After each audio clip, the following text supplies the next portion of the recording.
Hello, everyone. Welcome to my talk or to my webinar about maximizing leads from organic search and from content you're already producing, specifically intended for B2B companies. I hope you guys enjoy. A few words about how it's going to go today. The talk is scheduled for about 50 minutes. And during that time, I will introduce you to my framework that I sometimes use, or a lot of time use actually, to maximize leads from organic search. And the framework is called CAFE. It's CAFE, like the coffee house. And each of the letters of the CAFE word stands for a pillar of the framework. So it's kind of funny how it turned out to be this word, CAFE, but I guess it was intentional. And of course, we will have some time for a Q&A. So you'll have the opportunity to ask questions at the end of the webinar. We'll have about 15 minutes or so for questions. So you can get ready for your questions during my talk, and we can then get back to them at the end of the talk. So before we start, I'd like to show you how the framework works in action, meaning that what the results can be. So to do that, I can show you at the example of my client who is Key Guru. And what they do is key handovers. They produce these boxes or manufacture these boxes, and they sell them to the hotels, and they essentially target the hospitality industry. And besides of the hospitality industry, they also target like co-working spaces and these kind of side things, but mainly the hospitality industry. And they're purely right now focused on the local market. And when I got this assignment, it was mainly the task was to maximize the impact of the content they were already producing, and also like the impact of their organic presence at the time, which was quite strong at the time, given that they ranked pretty well for local queries like key handovers and keywords like those. So the task was mainly to maximize the content performance when it comes to leads for this particular client. I'm just gonna have a brief look at the participants if there are other members waiting. Right, so I'm gonna go briefly over the Google Analytics snapshot here. There was this conversion events, visits to the contact page.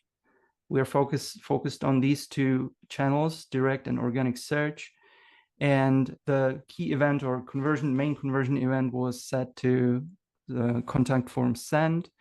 And so as you can see, the conversion rate grew from way below 1% to above 1% when it comes to submissions of the contact form. And there were also other conversion events added, right? So there were like chat windows, etc., etc. So the result is like what I wanted to make out of it is that the number of leads from the existing content grew from approximately 4 to between 20 and 30 leads, new leads per month, depending on the month of the year or the month of the season. Okay, and now let's jump right into the framework itself. So C meaning standing for cleanup or cluster. So why do you want to clean up or cluster, especially with B2B companies? So what happens typically is that B2B companies have most of the time this handful of keywords, like a few keywords they're focusing on. And in order to gain traction and produce traffic, they do or produce quite a lot of content, right? But they run out of topics pretty quickly because it's typically a niche market, and typically there is not enough like topics to work with. So what happens is that B2B companies tend to rotate these keywords, like the same set of keywords across the whole content. So you can have like key handovers, and every article or every blog post you produce now contains the keyword key handovers and is optimized for these keywords. But why is that a bad thing? Well, Google doesn't like that, and users either. It's essentially hurting your website because you're creating what's called cannibalization. And cannibalization means that you are competing, or every piece of the content you're creating, optimizing for the same set of keywords is competing against other content on your website. So basically you're like diminishing or you're jeopardizing your existing content by creating new ones. So how do you spot that? How do you actually find out whether you have a cannibalization problem, which sounds pretty weird, but I suppose companies can have, or websites can have, a cannibalization problem. So the best tool for that is Google Search Console, right? And I've already prepared some Google Search Console snapshots to save time. So Google Search Console is a tool that shows you the performance of your website in Google search engine, right? Not other search engines, but only Google search engine, which is essentially useful for a lot of companies. And contrary to Google Analytics, it can actually show you keywords for which you're ranking or your website is ranking. So how to install Google Search Console, you can find manuals on the internet or instruction videos or whatever. It's pretty easy. It's a kind of like server-side measuring, so you don't have to implement any tracking code per se, you just verify the installation. So that's enough for the introduction of the tool. Let's jump into the potential cannibalization issues. So when you look at search results and queries, and you choose like a significant enough time period here, which I chose to 3 months compared to previous 3 months, you can get a nice chart here, which isn't actually the point. The point is the performance of the keywords here. So given that it is my website, my personal website, I think it's a good example because, you know, the cobbler's wife, and it's been neglected for some time. So it's a good playground for cannibalization and other SEO issues. And I know for a fact that I'm guilty of using a hreflang sitemap query. So that's the keyword I'm actually optimizing the content for, right? So let's see if I have like a cannibalization issue or not. hreflang sitemap, I need to click on it. I don't have to, but I need to make sure that the filter is here set up. And when I switch to pages, I can see there are 2 landing pages targeting the same keywords, meaning ranking for the same keyword, hreflang sitemap, right? So you can actually use whatever keywords you are using. But worst of all, it's not only ranking, but this is supposed to be the main web page or landing page that I'm optimizing for the keyword.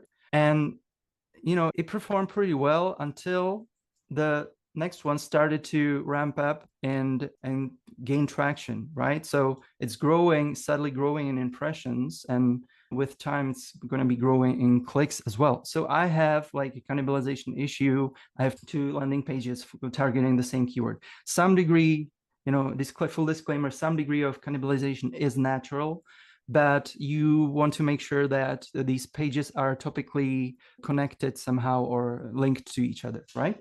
So I'm going to look at these 2 individual pages to see how serious the problem is. And ideally, I would have this page de-optimized for that primary keyword and linking back to that main page here. So hreflang software, this is the cannibalizing one. So I can briefly check whether the keyword is heavily talked about and if it's like heavily involved in the content, which is not, which is good. And the other thing, I can look at whether I'm already linking to that page. So to that main page, I can see there's no link to that main landing page whatsoever, right? So what I want to do to de-optimize the bad one for the same keyword, kind of like limit the dimensions and not completely remove it, but also make sure to link and interlink the topical cluster by linking to that main landing page I want to promote. So that should somehow fix the cannibalization problem. Not entirely. You need to think of topical clusters in advance for a change, but this should be some sort of like a hotfix with which you can start. All right, so that's cannibalization, one of the issues, one of the pillars. Moving on to the next one, which is attract. A for attract. So why do you want to attract? Where do you want to attract? You want to attract clicks from search results. So chances are you're already producing some content. And if you're already producing content and it's a valuable content, let's say, chances are the content gets indexed by Google, meaning registered by Google and somehow like pushed to the search results, right? So that's what the goal is, why we're creating content. So a very easy thing to do is on an ongoing basis, check how the content is performing and whether it's attracting enough clicks. So you want to maximize the number of clicks that your content is getting. So how do you do that? Again, you can go to Google Search Console. We can totally use my personal website as an example of that. And we go to the Pages tab. We don't select any keywords. And right now it's best to export the view. You can do it by various methods.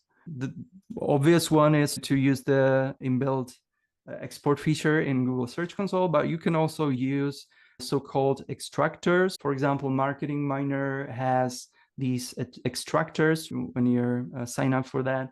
They have these extractors, and they also have Google Search Console with which you can extract data from Google Search Console.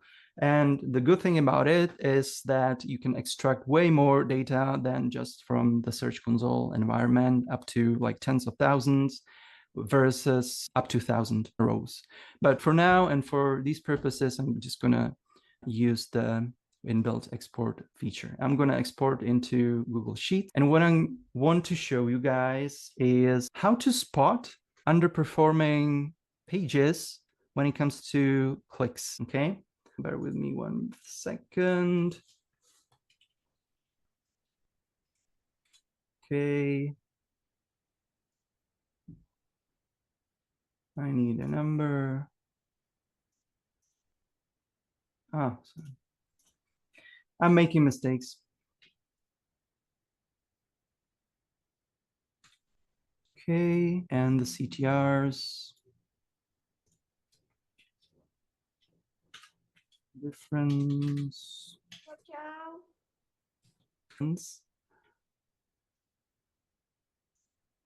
Okay, so that's what we want to get. Difference, right? Okay. So right now, I sorted the pages by growth. Okay, so how fast they're growing in terms of impressions. But at the same time, I want to focus on those that have decreasing CTRs or lower CTRs, meaning click-through rates, which is obviously this page. There is a negative figure here, and you can totally do it manually. You don't have to use any sophisticated tools, given that you have like up to 100 pages, right? So I'm also not very happy with this page. It's not growing fast enough. So let's use one of the pages that I selected, and let's see what can be done about it, right? So for example, I chose this page, and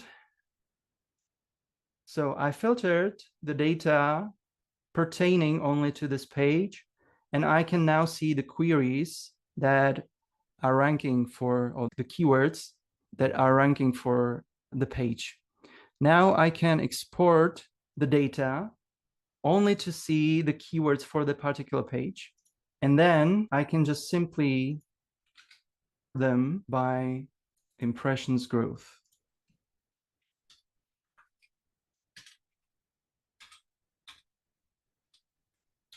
So now I see what keywords are growing in impressions and what the top performing keywords are when it comes to that page. And I can use like a AI prompt to help me with revising meta titles for those particular pages. So I can use ChatGPT here. I can use this prompt.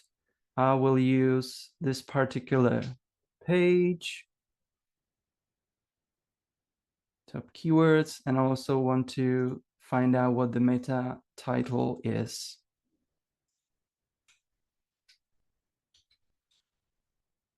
This one. So the current meta title is this one. And then I take my keywords that I extracted, the top keywords. So let's say up to here. Right. And we're good. So ChatGPT now offers me some alternatives for meta titles that are more in line with the keywords that the content is already ranking for to maximize the performance in search results. So as you can see, I already got a set of meta titles from the prompt and from ChatGPT that I can use that are in line with the keywords that the content is performing for or is ranking for. So I can use these, I can, put them in a content plan like this, or, plan that ahead for implementation or whatever. Okay, next up is funnel, which is the letter F of the cafe framework. So what do you want to do to funnel someone? You are already getting some traffic from organic search, and the traffic is doing something on your website. But hopefully you want to direct the traffic to conversion, right? And the first step to find out what the users are doing on your website is crucial, because you want to find out how much of a problem it is with your website, right? So you want to find out if users that land on your website from search engines are performing an action. And that's actually good for two reasons. One obvious reason is that you maximize the impact of your traffic, meaning that you actually get more leads from enabling your website or enabling the user path to your users. And two, you get the right user signals, which are important for Google as well, for search engines. So based on the documentation that leaked from Google recently, we know that Google is totally looking at these user signals. So how to do that? So I'm going to use that example of my client Key Guru, and I've already prepared the report here. But when you make sure you have your website selected here in Google Analytics, you go to Explore and Path Exploration, and then you can select the longest time period possible. And when you select page path and screen class here, you will see the user paths, right? So for example, this landing page is getting some traction in search engines, which you can see in Google Search Console. And then you can see what the users are doing when visiting the page and if they're clicking on something. So in most of the time, when you're producing content, you have very low numbers here. Having anything onward of like 1% is a good start, right? So you want to direct them to your contact page or to your solutions page or any other converting page. And if you want to find out in detail what users are actually doing and why they are clicking, why they are not clicking, you can also use some other tools, namely Hotjar, for example, to see, for example, this is this page, right? So you can see the heat maps, where users are clicking, how they are scrolling with their mice, where they're scrolling, which elements they are, stumbling and they are not using, etc., and what's the click rate of the individual elements on your page. So this way you can optimize the landing pages that you are using for organic search, including your blog posts, right? So in fact, we've already used a lot of blog posts in here to drive traffic from the blog posts to the contact page. Pages that are growing in impressions in those 3 months, And I'm going to choose this hreflang country and language codes attribute, which is actually somewhere here. Yes, so this is the page. And now I can use another prompt. I'm going to export the keywords, or I have them somewhere here. And I can use a different prompt to get some content suggestions. So first step is that I'm gonna cluster keywords. So I'm gonna use this prompt. So I have the full data set here, which I want to give ChatGPT because it can surprisingly work well with the data set, including all the values and the data. So right now I want ChatGPT to cluster the keywords, and I want two groups. The first group is keywords that are relevant to the existing article. And the second group is keywords that are slightly related or slightly relevant, but appropriate for new content, meaning that, judged by the data, there are good candidates for like further growth and further expansion. So now I have these like picked keywords when it comes to the performance. The prompt is quite long, actually. But the result is that for this particular page, which is here, I got a sample of keywords from the first group, which is keywords related or relevant to the existing article, and new keywords, meaning keywords for appropriate for new content. Again, you can copy paste them into a content plan, whatever plan that I had, use project management tools, Asana, Trello, whatever is your poison.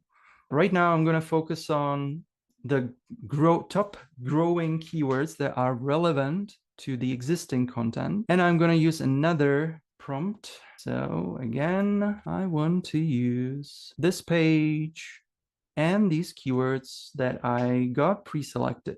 Okay, so let's see how ChatGPT works with that. By the way, I'm using ChatGPT 4 version because I calibrated all of the prompts over time for ChatGPT 4. Sadly, they don't work that well with the newest version 4.0. But anyway, we already have keyword themes and clustering. So I got these growing keywords clustered into different categories. And I also got sections for enhancement. So ChatGPT is giving me instructions or so-called content outline to update the existing content. So it tells me exactly where I need to do the change, opening paragraphs, introduce the concept of hreflang tags with a strong emphasis on their role in SEO, blah, blah, blah. And I have like several suggestions how to expand on that article here. The good thing is that I already got rid of emerging keywords that are seemingly unrelated or could be potential candidates for new content. I also avoided the existing content by, choosing the right prompt. So this could easily be copy pasted and it could be submitted to a copywriter for enhancement, content enhancement. That could be pretty instructive. Like actually, it's pretty straightforward what to do. The only thing I would recommend is to check what the recommendations are, if they actually do make sense, because sometimes there are suggestions that don't make much sense, but you can do that in a very brief moment. If you guys want ChatGPT to help you enhance the content, meaning rewrite some sections and add more sections, you can always ask it to follow some instructions in here. Like, okay, could you try suggestion number 1? But the important thing, you don't have to. It's a perfect assignment for a copywriter anyway. But the thing is, you need to have the outline first, and you need to have the keywords pre-selected first, because that way you have control over what's being created. So this is already giving me some content ideas. However quality they might be, I haven't reviewed them yet. So but you can do it. Okay, so that's about it for the last concept, which is enhance. So to recap, we have CAFE framework, which stands for the individual letters, stands for cleanup, attract, funnel, and enhance. So that's the framework I've been using over the few years. And it was successful when generating more traffic and also like driving leads and conversions from existing content. So right now, the survivors are free to ask questions, I guess. Let's see if there are any pending questions in the chats. Feel free to ask any questions if you have any. If you don't, or when we're done with Q&A, I'll share with you and the other participants who sadly dropped off. I'm going to share the recording of this so that you can see, you can actually go further back or rewind to see how the individual parts are done, because I just run through this in a very briefly in a snap. So I'm going to share the recording as well as the prompts I've been using with ChatGPT, and that's about it. So do you guys have any questions that you want to ask me? Or are there any possible like misunderstandings or where to do the other thing, anything like that? Was everything clear? Were the individual pillars of the framework clear to you and why they're important? So everything must have been pretty clear, I guess. That's good to hear. So if you guys don't have any questions, so I thank you for participating. Okay. So thank you again for taking part. I really appreciate it. I hope the next session will be smoother, because as I said, it was my first time on Zoom. So I'm looking forward to seeing you guys again sometime soon. So have a great day and take care. Bye bye.